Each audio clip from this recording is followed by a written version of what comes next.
Josephine, what's the latest? Well, interesting there, Claire. The Prime Minister, Giuseppe Conte, met the international media today, a rare thing for him to do.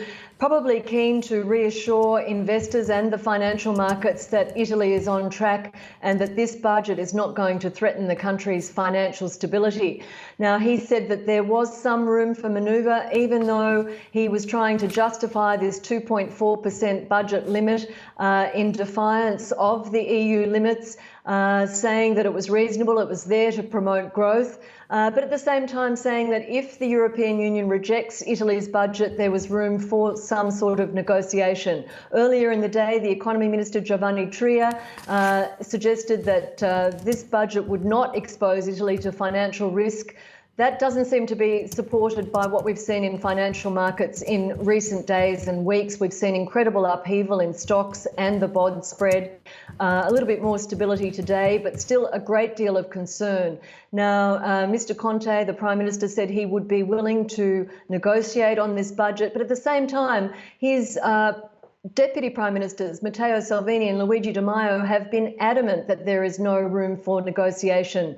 The EU Affairs Minister, Pierre Moscovici, is warning that this budget is so costly it's going to impact future generations in Italy. And interestingly, the Austrian Chancellor, Sebastian Kurz, even urged the European Union to reject this budget, saying we could end up with another basket case like Greece.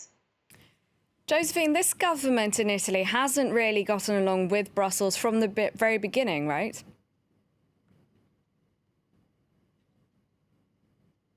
Yes, that's right, Claire. We've seen it almost as a strategy by the Deputy Prime Minister and Interior Minister Matteo Salvini. Whenever he wants to generate some sort of debate and raise a particular issue, whether it's immigration or the budget, he loves to make Brussels, Berlin or Paris the enemy, and trying always to reassure Italians that he is willing to put Italians first, modelling himself on, no doubt, the US President Donald Trump. So very often provoking Brussels and indicating that Italy will not be pushed around.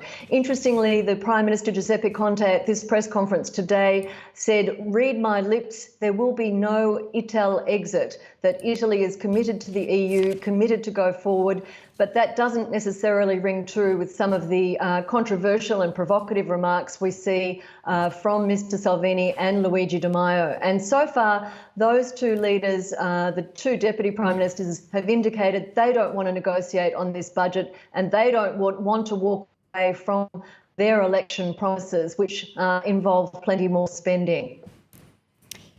Thank you very much, Josephine. Josephine McKenna with the latest there from Rome.